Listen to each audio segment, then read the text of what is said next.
Front and Center. Front and Center. A focus on important and significant developments affecting the lives of Filipinos, not only in the Philippines, but also those living and working around the world. Join us in Front and Center. Front and Center. Here on Radyo Pilipinas World Service. Welcome to Front and Center, where we focus on developments in the Philippines, legislation that provides policies and directions that strives to promote a better economy for the country, issues that concern the welfare and well-being of every Filipino. All of these and more will be Front and Center.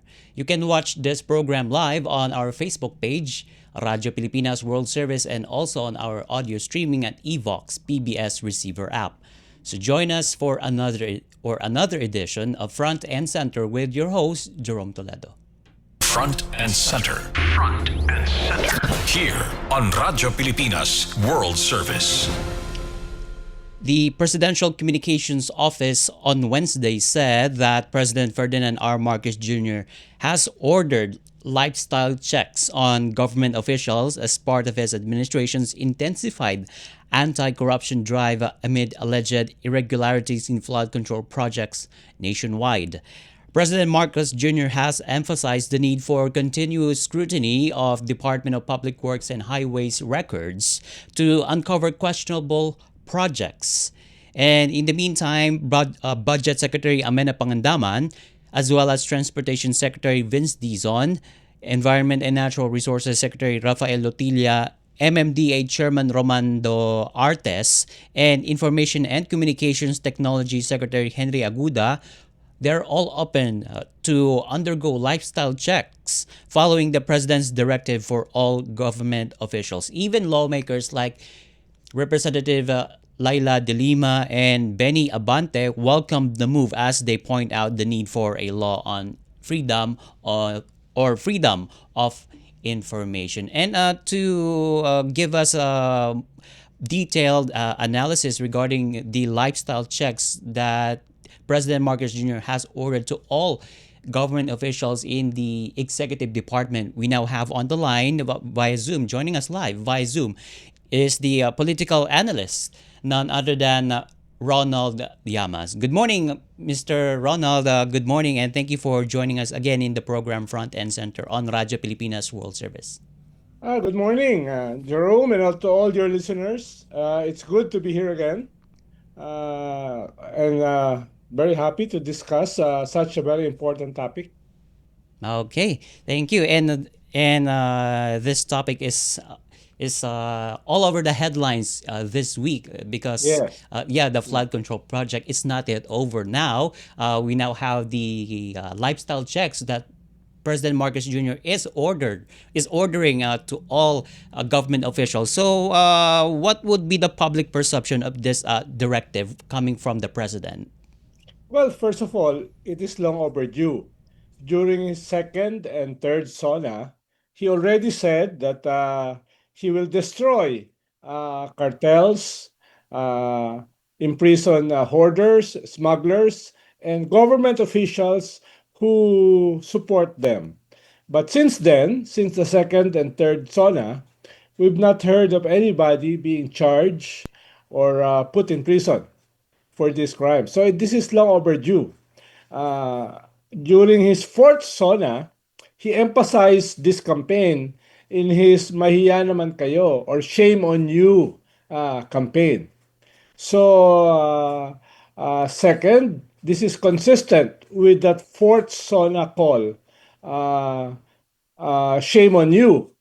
And it was followed by a press conference where he presented the 15 top contractors and emphatically expressed that he will investigate them, including their political backers, focusing on ghost projects and anomalous projects done by these top 15 contractors who was able to corner 20% of all flood control projects in the country.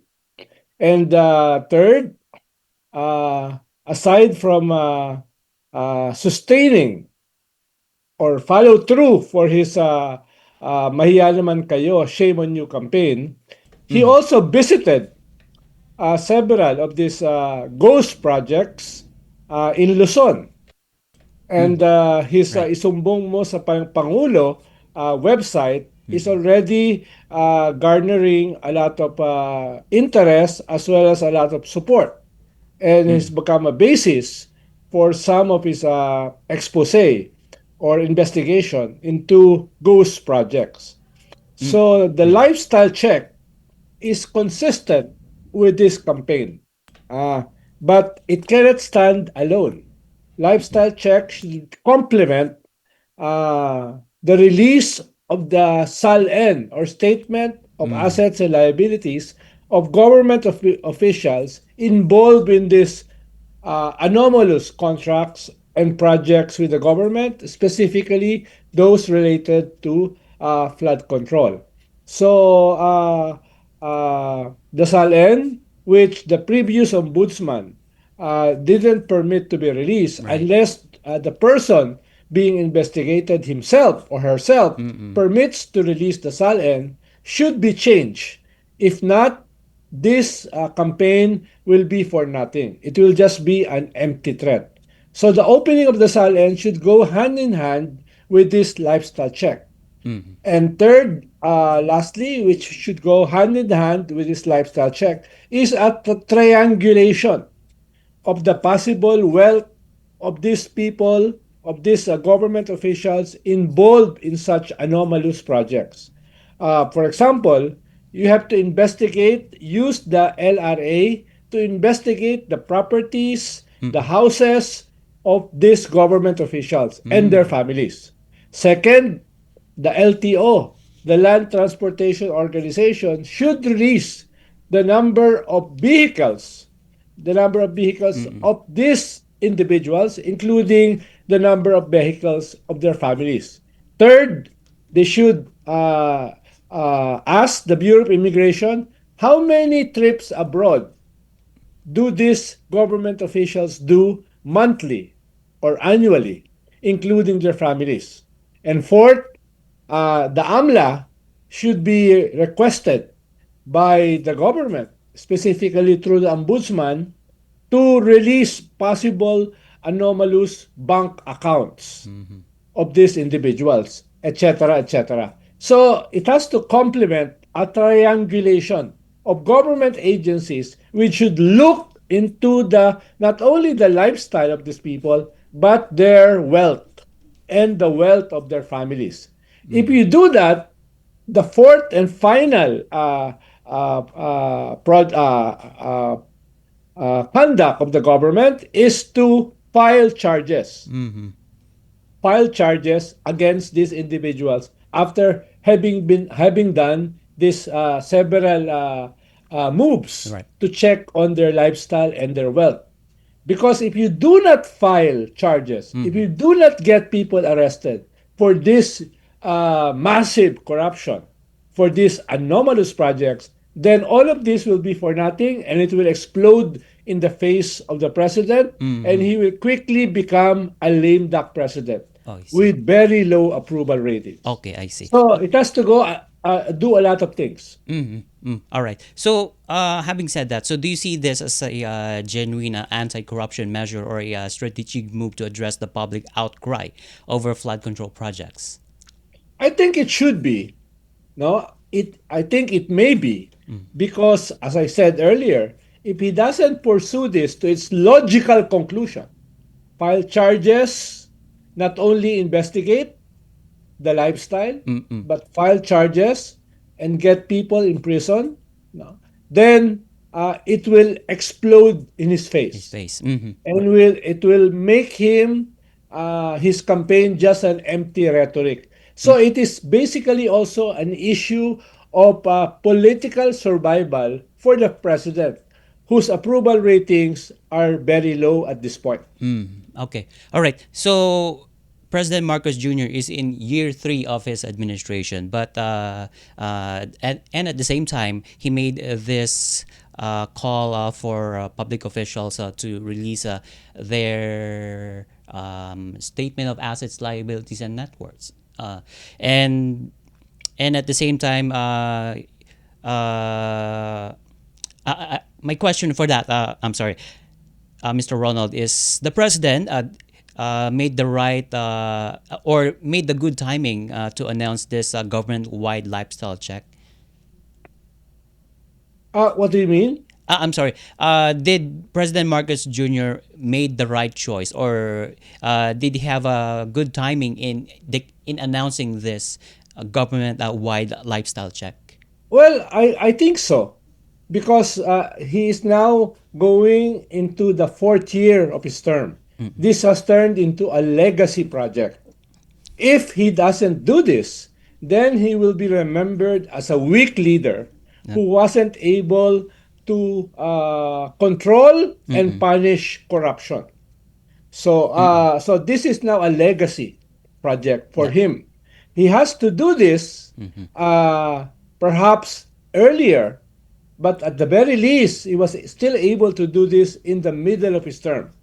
Because Mm-mm. we saw in the last midterm election, most of his candidates for the Senate uh, failed or lost.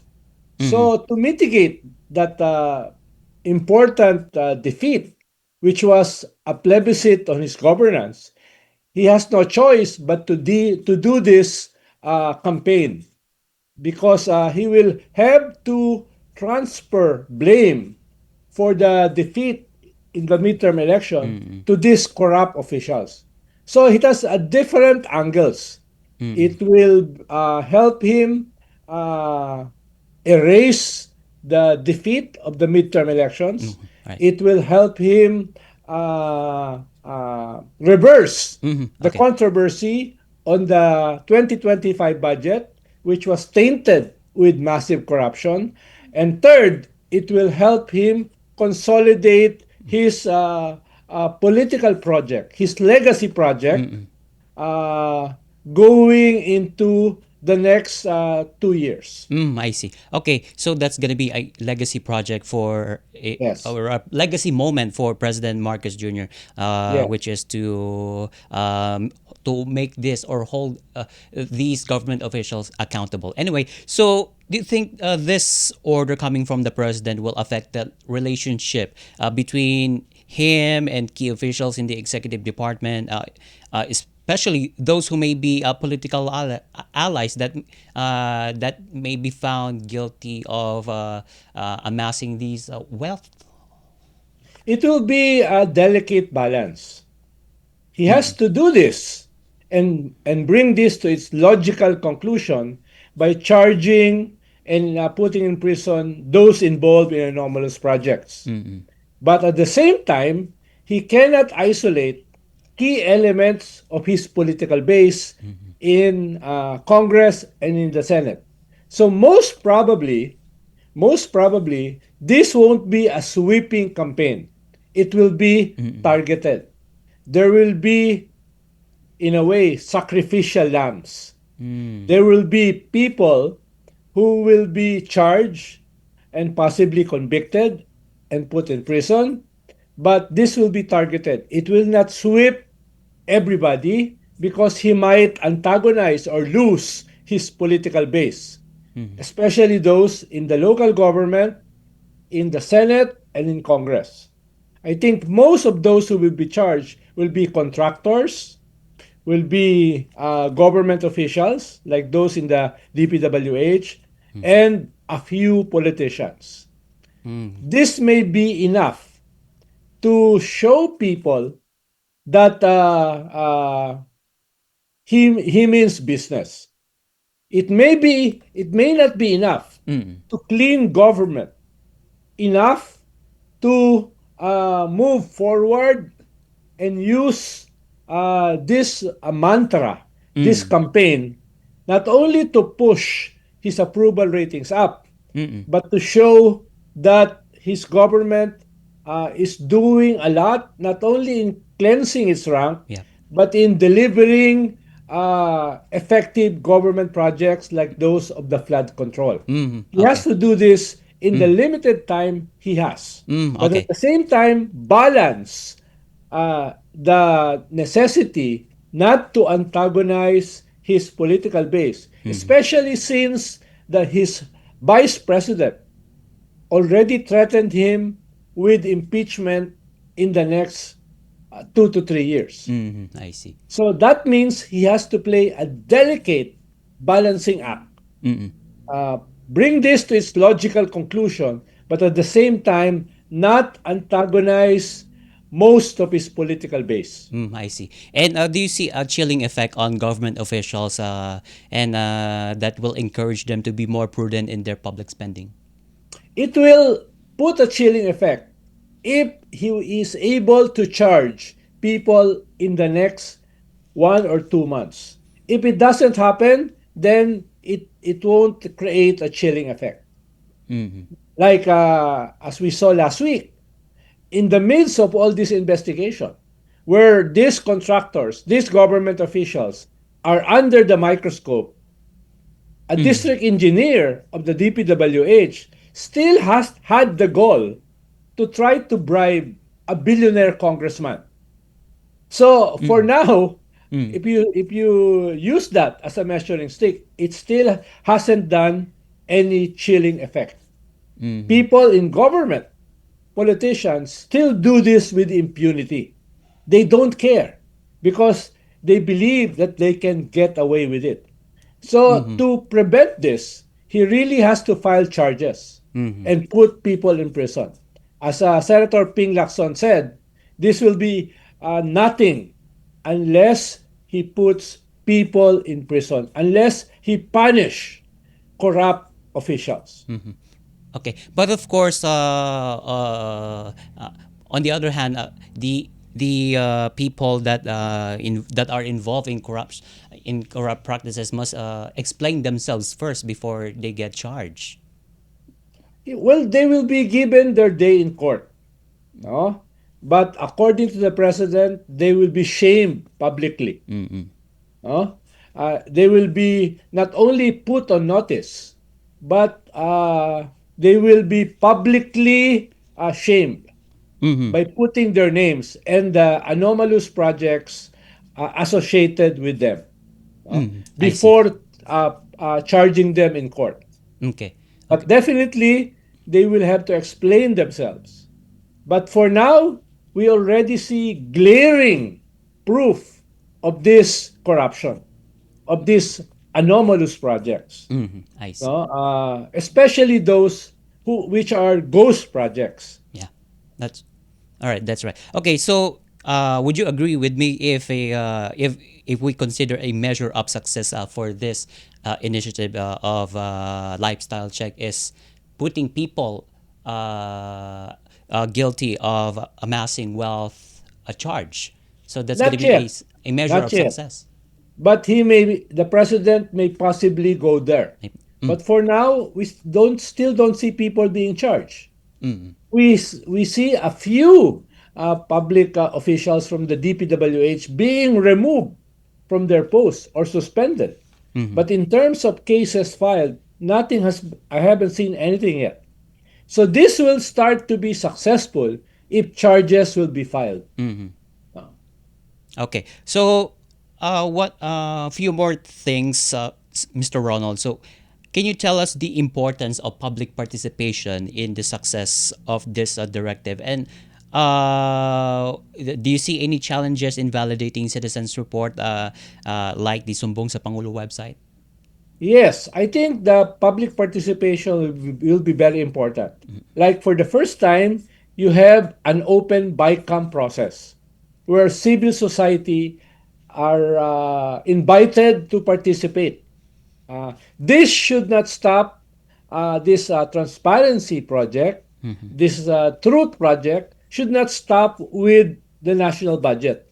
This should continue with regards to bills being filed in Congress and the changes this might entail in the BICAM. Usually, the lobbying happens in the BICAM, not only the insertions, no, but regarding bills being filed in Congress, no, like possible taxes against companies who are involved in pollution, like coal, should be sustained. The last time this was filed, the taxes on these companies was disappeared. So you didn't know what happened to these revenues which the government should have gained with these uh, companies involved with pollution. So it should be open, not only in the budget process, but in the process in terms of making laws. No. Third, the investigation committee for these anomalous projects should not only involve government agencies who are themselves tainted by corruption, like COA.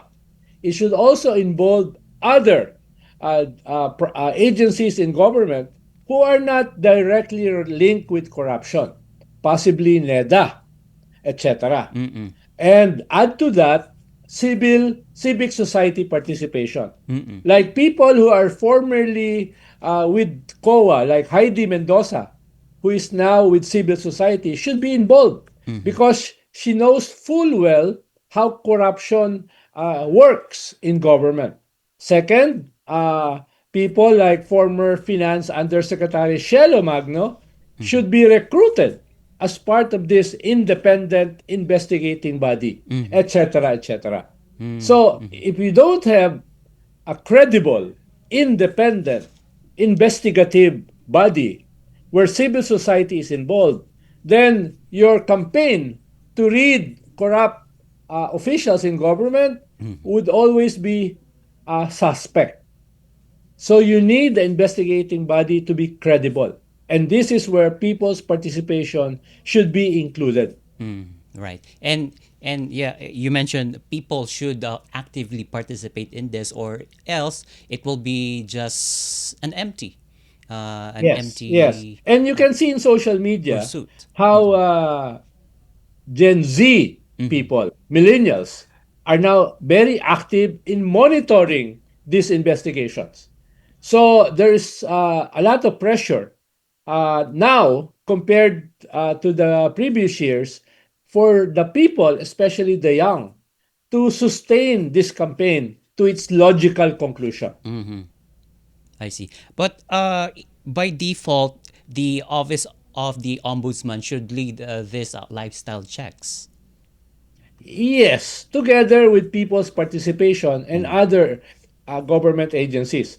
But the ombudsman should lead this campaign. The ombudsman the process of choosing a new ombudsman should be accelerated by the Judicial and Bar Council. They're now in that process. Yeah. A new acting ombudsman has taken over the previous one. Yeah. So he cannot do this simply as an acting ombudsman. There should be a permanent ombudsman quickly appointed by the president. There cannot be a vacuum in the ombudsman in relation to this investigation, especially the investigation on the SALN, because the new ombudsman should reverse the previous Right. policy of the previous ombudsman in terms of not releasing the SALN. So So the that will be an important first move of a new ombudsman. But they have to accelerate the process of choosing a new ombudsman, critical for this campaign. Okay, so that's the first task of the new ombudsman. Should the S or the Supreme Court choose Yes. for The, these the ombudsman, second that's to one, which is accelerate the very process. important, is to open the bank accounts of these people involved. Of course, not all of the wealth of these anomalous projects can be checked in the bank accounts, but it's a good start because only the ombudsman can open the bank accounts of these individuals in being investigated and charged in relation to their SALN. Only the ombudsman can do that. Ask the AMLA to open the bank accounts of these people concerned. So that will be the second important role of the ombudsman. That's right. That's right. I agree with you, Mr. Ronald. But anyway, one last point. So Uh, I'll uh, I'll ask this question, Mr. Ronald, as a bonus question. So, how do you see the lifestyle check during the time of Noynoy Aquino administration versus the Duterte administration and the Arroyo administration, rather? Well, for example, in the Arroyo administration, you saw several impeachment campaigns Mm. against President Arroyo because a lot of scandals involved being corruption of government officials, especially the president himself, happened. So the lifestyle campaign was basically focused on the president in terms of impeachment, who was eventually put in prison by the Aquino government. Huh? But during the Aquino government, there were no scandals like this. For example, the total flood control projects of the Aquino administration was 182 billion in 6 years. In 6 years, no? Uh, for example, with the Marcos government, it was 1 trillion in 3 years. Almost the same as the Duterte government, which was around 800 billion, 700 billion, with 12,000 flood Mm. control projects. So during the Aquino administration, without defending it, there was no scandals like this. Mm. No, uh, during the Duterte government, the president was so popular, Mm. no cases, no lifestyle check was instituted, even if there are Mm. corruption related to government, like the Parmali scandal, Mm. no, the DepEd laptop scandal, no, etc. And the budget of the Duterte government was doubled, like the debt incurred during the Duterte government exceeded 7 trillion. The total debt for 30 years before the Duterte government took over was 5.8 trillion. In 6 years, Mm-hmm. the Duterte government was able to double that to 13 trillion.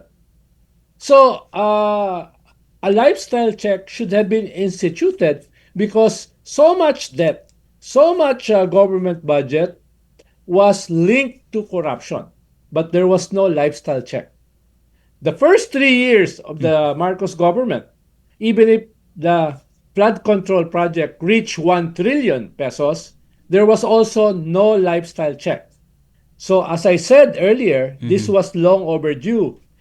And as I said earlier, this should be sustained because the Mm-hmm. approval rating of the president, of the government, is unraveling. No? It's Right. almost on the level as the Arroyo administration. The Aquino administration was able to have a sustained Mm-mm. high approval rating Okay. and no scandals happened, or at least Mm-hmm. was All in right, the public eye at that time. No massive scandals. Mr. Ronald. Okay, I think we have lost connection with Mr. Ronald Llamas, the political analyst. Okay, but we're running out of time already. But anyway, I would like to express the gratitude for accepting the invitation, Mr. Ronald Llamas, the political analyst. And thank you so much, Mr. Ronald, for joining us in the program then. As he points out, the lifestyle check, according to Mr. Ronald Llamas, lifestyle check must be instituted and must be observed. And also, once the new ombudsman will be chosen, the process of conducting these lifestyle checks and overturning the decision done by former ombudsman Samuel Martires must be overturned, so that it must complement with the lifestyle checks that President Marcos Jr. has ordered to all government officials. So this is going to be a wait and see mode. And as he points out, the participation of the public is needed for this initiative so that this campaign or initiative will be a successful, and it will be a legacy moment or project for the President Ferdinand R. Marcos Jr. And with that interview of the program with Mr. Ronald Llamas, we now end this edition of Front and Center here on Radyo Pilipinas World Service. Together with our production team and technical personnel, this is your host, Jerome Toledo. Until next time, mabuhay.